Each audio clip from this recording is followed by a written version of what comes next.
What's on your mind when you head off for a run? The distance you're striving for? The time you want to finish in?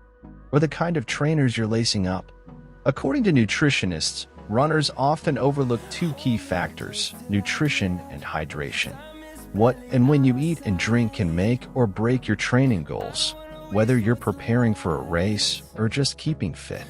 Drew Price, a nutrition scientist at the University of Reading, says your body not only needs nutrients and fluids for strength and endurance, but also as vital tools for recovery and keeping your training on track. Your exercise and dietary habits reinforce each other, he says. If you do well on the exercise side and stick to that plan, it will help you stick to your nutrition plan. And it's much harder to stick to your exercise plan if you're not eating well. Exercise will seem harder, and you'll take longer to recover.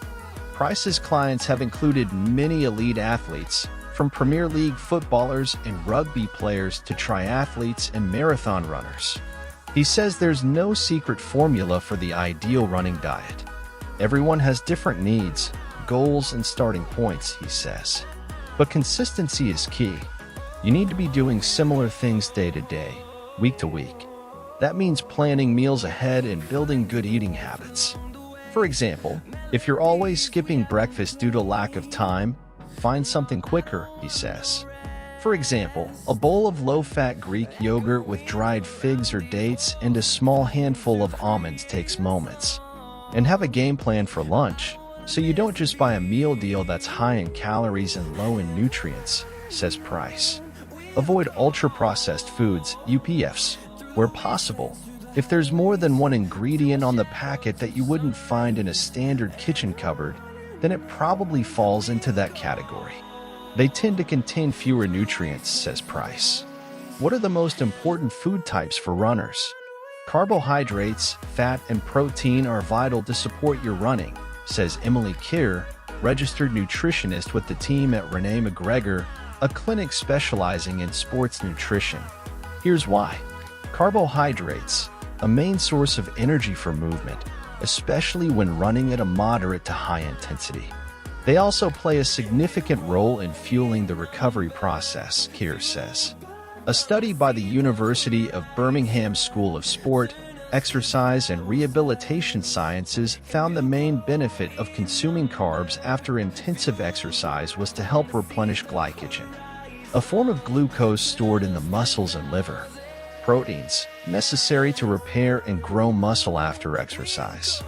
Consuming extra protein is popular among gym goers who want to repair their muscles and bulk up, but, says Keir, proteins are often forgotten about in the running community. Fats, an important source of energy, particularly when running at lower intensities. They are also key for maintaining healthy hormone levels and transporting fat-soluble micronutrients around the body, says Keir. According to the NSW Institute of Sport in Sydney, dietary fat helps the absorption of vitamins A, D, E, and K. Omega-3, meanwhile, found in fatty fish like salmon, trout, mackerel, and sardines, helps reduce inflammation. Fruit and vegetables are also crucial because the vitamins, minerals, and other plant chemicals they contain help cells and organs function properly. What should a runner's plate look like? Expert opinion varies slightly on the proportion of each food group that's ideal to eat if you run regularly. That is, more than 15 kilometers per week.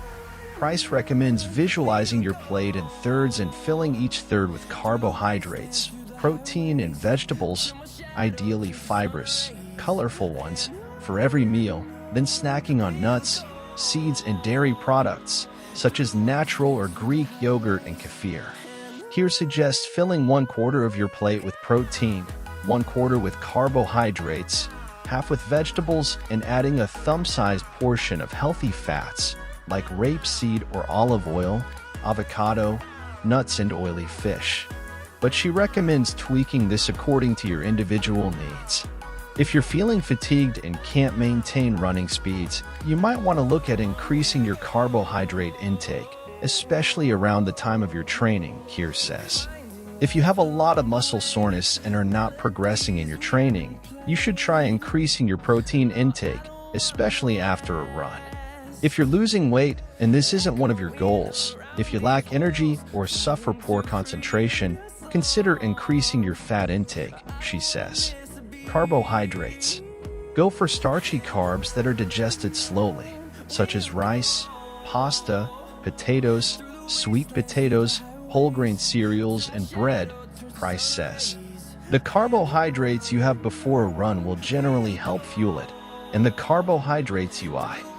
If you notice salt on your skin or top after running, suffer cramps or twitchy legs, or if you're running for more than an hour at a stretch, consider an electrolyte drink.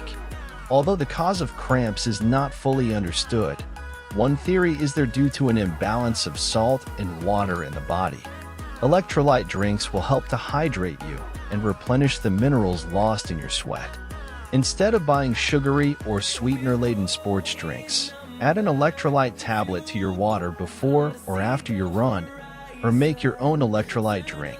See below.